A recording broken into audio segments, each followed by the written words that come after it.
Financial markets పై పట్టు సాధించాలనుకునే వాళ్ళు Revanth conduct చేసే వెబినార్ కోసం ఈ నెంబర్ కి కాల్ చేయండి.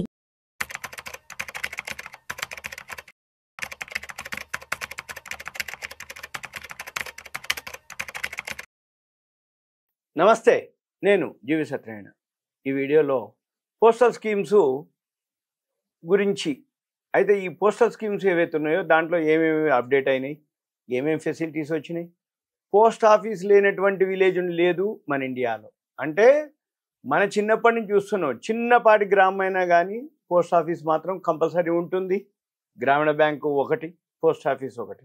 ఈ పోస్ట్ ఆఫీస్లో ఏవైతే స్కీమ్స్ ఉన్నాయో ఆదరణకి అంటే మాన్యువల్గా ఉండేది, ఇప్పుడు డిజిటల్ అయింది. అది ఏంటిదనేది చూద్దాము. అయితే ఏదైతే ఈ డిజిటల్ అయిందో దానికి సంబంధించిన వివరాలు, దీన్నే ఈకేవైసీ అంటారు. పేపర్ వర్క్ పని లేకుండా ఉంటుంది. ఇప్పుడు ఏదైతే పోస్ట్ ఆఫీస్లో పథకాలు ఉన్నాయో ఆ పథకాలకు ఏవైతే ఉన్నాయో అవి సులభతరం చేయటం జరిగింది. దీంట్లో ఏమేమి ఉన్నాయి అంటే మంత్లీ ఇన్కమ్ స్కీమ్. అంటే ఒకప్పుడు ఏం జరిగేది, అమౌంట్ వేస్తే మంత్లీ ఇన్కమ్ కావాలంటే పోస్ట్ ఆఫీస్కి పోయి పాస్బుక్ ఇవ్వటం, అప్డేట్ చేయటం, సంతకాలు పెట్టుకోవటం, దానికోసం టైము, లైన్లు ఉండటం, సెలవులు, బంధులు, మళ్ళీ పోస్ట్ మాస్టర్, పోస్ట్ మ్యాను, ఇవి ఉన్నారా లేరా, post office time, open close, పెద్ద ప్రాసెస్. ఇప్పుడు అవన్నీ లేకుండా మంత్లీ ఇన్కమ్ ఎవరైతే రిటైర్డ్ పీపుల్ ఉంటారో వాళ్ళు అందులో అమౌంట్ డిపాజిట్ చేయటం, మంత్లీ ఇన్కమ్ ఉంటుంది. ఆ ఇన్కమ్ మంత్లీ ఇన్కమ్ స్కీమ్ కానీ, టైం డిపాజిట్ కానీ, కిసాన్ వికాస్ పత్రాలు కానీ, నేషనల్ సేవింగ్ సర్టిఫికేట్ సంబంధించిన కానీ ఇవన్నీ కూడా డిజిటల్ పద్ధతిలో ఇప్పుడు తీసుకురావడం జరిగింది.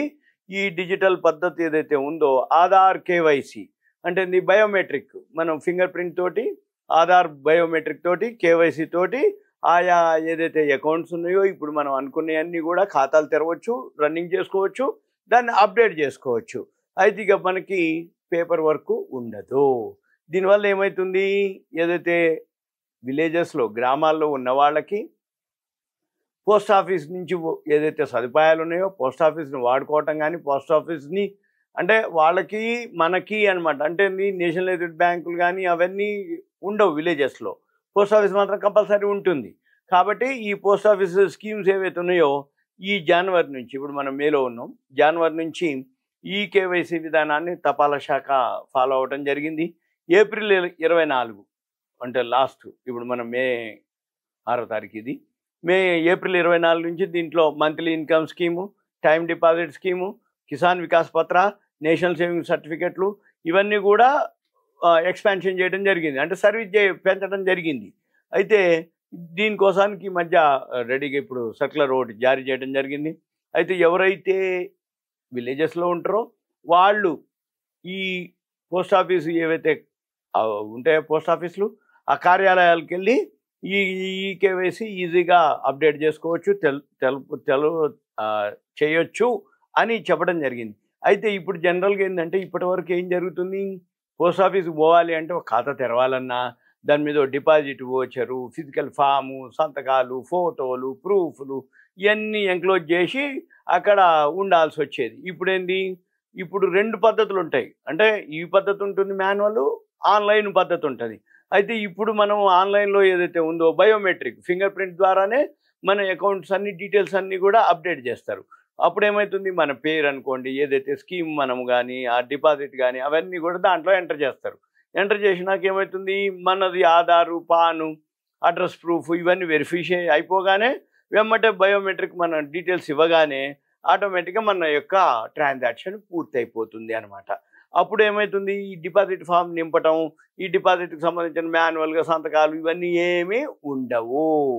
అయితే ఇవన్నీ కూడా ఏం చేస్తారు, మన ఆధార్ ఏదైతే నెంబర్ ఉందో దాంట్లో తొలి అంటే ఫస్ట్ 8 నెంబర్లు కాకుండా వాళ్ళు మాస్క్ చేస్తారు, దాన్ని అంటే క్లోజ్ కనపడకుండా చేస్తారు.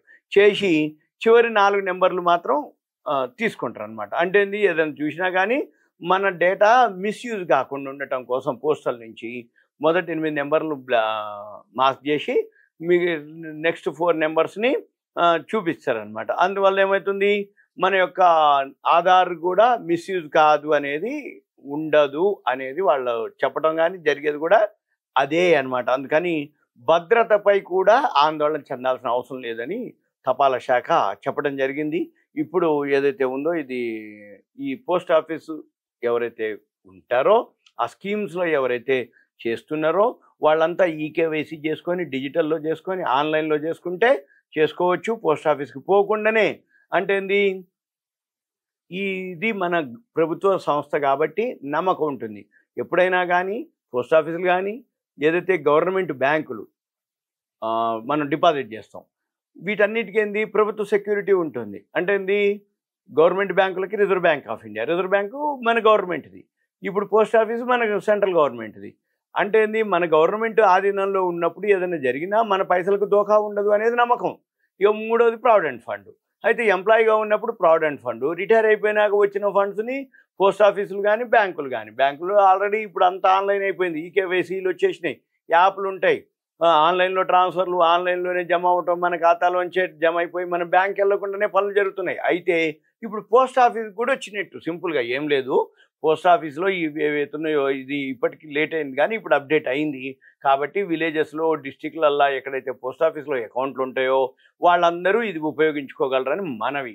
అయితే ఇంకా ఏంటిది అంటే ఏదైనా డౌట్స్ ఉంటే మీరు మీ దగ్గరలో ఉన్న పోస్ట్ ఆఫీస్కి వెళ్ళి మీరు క్లారిఫై చేసుకోవచ్చు. అంతే తప్ప పోస్ట్ ఆఫీస్ స్కీమ్ అక్కడ నెంబర్ ఉంది కదా అని చెప్పేసి మీరు నాకు దయచేసి కాల్ చేయవద్దు. ఏదైనా ఉంది అంటే మీ దగ్గరలో ఉన్న పోస్ట్ ఆఫీస్కి వెళ్ళి మీ పోస్ట్ ఆఫీస్ ఖాతా కానీ ఏదైనా ఉంటే వాళ్ళు వితిన్ మినిట్స్లోనే క్షణాల్లోనే మీ ఖాతా అంతా ఈకేవైసీ చేస్తారు. అక్కడ ప్రొసీజర్ చెప్తారు, దాన్ని బట్టి మీరు చేసుకుంటే మీ ఖాతా అంతా సేఫ్ ఉంటుంది.